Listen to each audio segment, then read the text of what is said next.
The Mums Who Rise podcast, episode number 2. I am coming to you from, thankfully, a sunnier day than we've been having for the last however long, but also with unwashed hair and a little bit undone. But I decided that I'm just going to roll with it, because if I didn't get it filmed today, if I spent my time getting showered and doing all the things, I actually wouldn't get this podcast out this week. So I need to make sure it happens. This is mum life. We've had a busy weekend.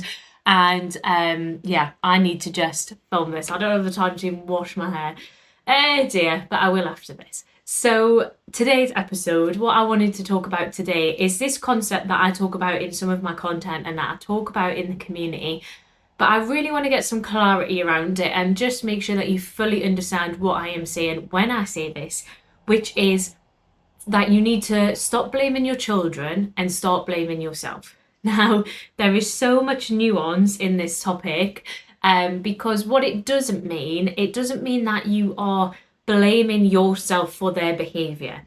It's not that you are saying they are acting like this because I am a bad mum, because I am doing anything wrong. Absolutely not. The absolute fundamental underlying principle of everything I do is that we have to be kind to ourselves, we have to be compassionate, we have to have understanding for ourselves and the season we're in and all of those things. But the behaviour is just the behaviour.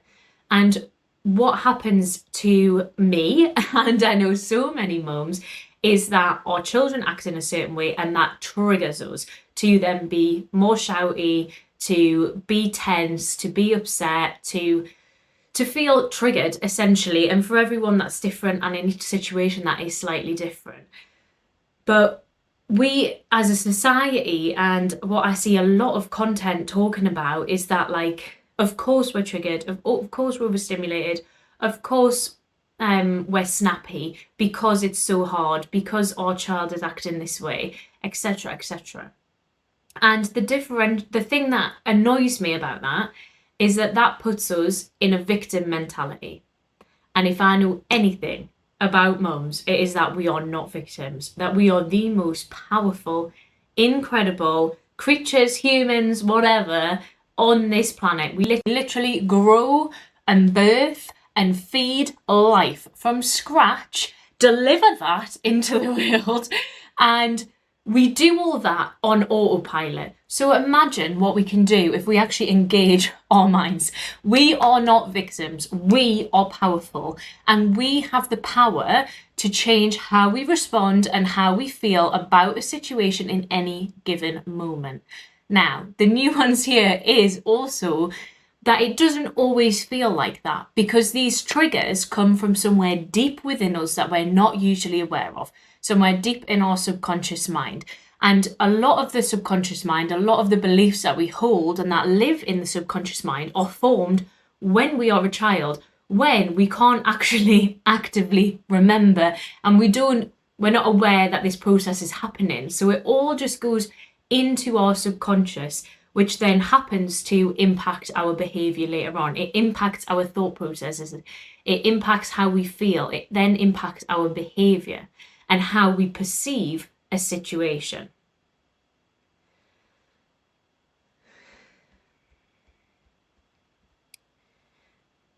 So that feeling that rises up within you, it feels uncontrollable sometimes.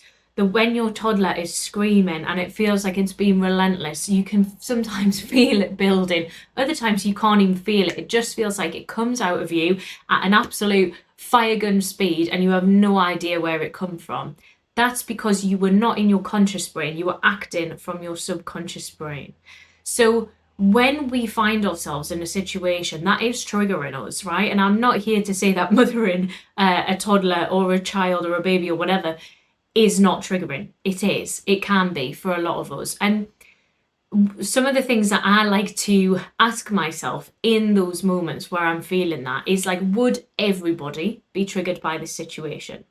Because if the answer is no, which 9 times out of 10 it is, then you know that it's not just the situation that is triggering, it is the meaning that you are putting on that. That is your subconscious programming triggering you to feel a certain way based on that behaviour.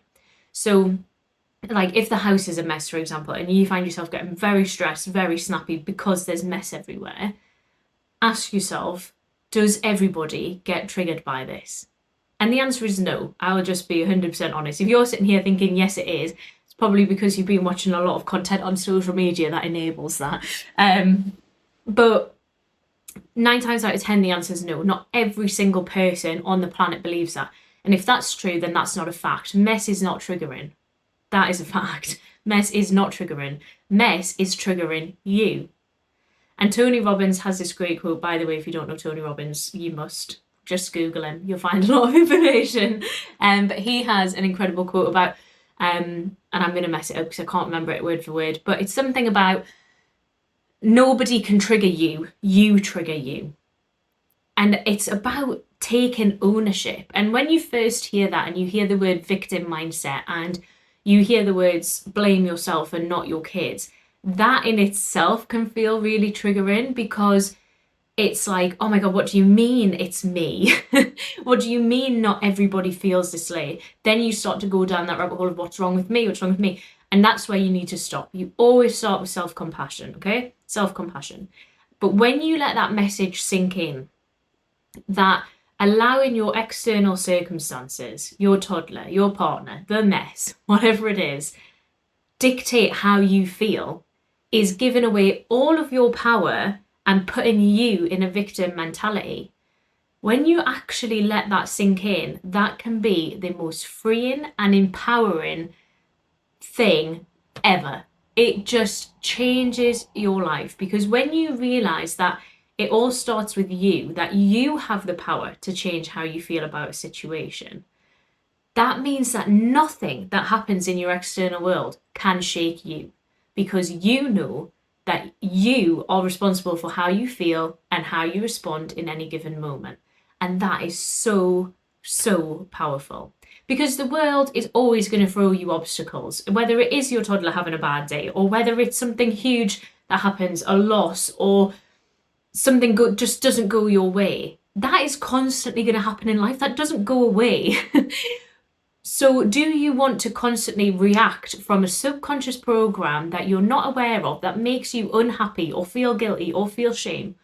Or do you want to choose how you react, to feel empowered by that knowing that you are in charge of that?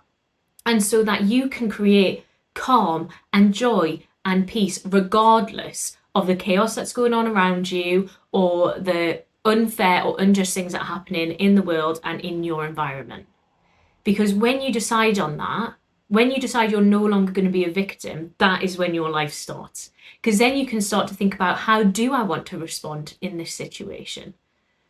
Then you get to choose and craft your motherhood and your life. And it is a game changer. And I swear to God, it honestly really is. And where, again, going back a little bit, so if you find yourself, because I want to make this kind of practical as well, this isn't just like some philosophical thing. If you find yourself in a situation where you're being triggered, first of all, ask yourself that question: would everyone be triggered by this? 9 times out of 10, the answer is no.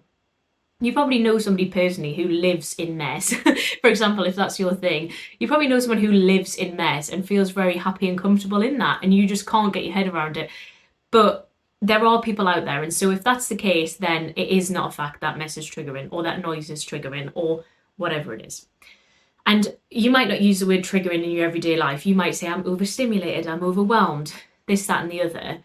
And yes, that is true. Your nervous system will be overwhelmed. But that all depends on your subconscious programming and whether you are in your subconscious or your conscious mind. So, firstly, would this trigger everyone? Secondly, why is this triggering me? And this is where, working with a coach can be really helpful on this, because you can dig and dig and dig. And sometimes it's a little bit hard to do that when you're on your own. You take like a surface level answer rather than a deeper answer. But I really encourage you to just dig on that. Why do I find mess triggering? And like I said earlier, the majority of your subconscious, the majority of your subconscious, your nervous system, your belief system are formed before you're 7 years old. So you have to look back at that time specifically. when you were a child, when you were growing up, what did it mean if your house was loud? What did it mean if your house was a mess? What happened? How did that make you feel? And what you might notice is, even though the situation was different, like you were the child, not the adult in that situation, if the house was a mess, there might have been a reason why you felt stressed. Maybe for me, it was the fact that my mum used to go on absolute rage cleans and throw things out and go berserk if there was one thing out of line. So that is what I grew up, that was my programming. Mess means that your mum's going to shout, that means that it's going to be scary. So that belief rewires my nervous system to see mess and go into fight or flight mode, to feel triggered, to feel overstimulated, to feel like I have to do something to keep myself safe. So when you identify what those things are, and like I say, dig with this, journal with this, go deeper than you think you need to go. There's a theory about asking why 7 times to get 7 layers deep. So ask yourself, why is this situation triggering me? Why? Try and do it 7 times. It can be really hard. It can take a little bit of time, but that would probably be the real core reason as to why you are getting triggered by it. Okay, now I know why I'm getting triggered by it. 9 times out of 10, if your body is in fight or flight mode, that is because it is something that your body perceived as a threat. Okay, so your body perceived the mess as a threat when you were growing up. Your body has programmed that in your subconscious mind. So now you see mess and that wires up your nervous system and sees mess as a threat. So now you recognize, okay, not everyone feels like this. This is why I specifically feel like this. I am having a fight or flight, fawn or freeze, there's different ones, but I am having a nervous system response to this. So how am I going to now calm my nervous system in this situation? So you're not trying to change the situation, you're trying to change yourself. So you can start by challenging that thought as well. So our thoughts create our emotions create our behaviors. So challenging the thought is a key thing. But you can also just move into your body and calm your body down in the thing that you're finding triggering. So nervous system regulation, finding ways to remind yourself that you are safe in this situation, that your body doesn't need to be in fight or flight in this situation, so that you can then calm your body down. And the more often you do this, the more you are building a new program. Now, it is something that you need to do more than once. You're going to go through that initial process once, probably, that deeper thinking through it, why this is triggering you process. But the process of calming your body in that situation is a process that you need to do multiple times. And you'll do it really great, and then you might have a day where you completely forget about it, or it goes wrong, or it's not working, because you are rewiring a subconscious belief. And that takes a lot of time because that is hardwired into your brain. So that takes time, and it takes patience, and it takes self-compassion.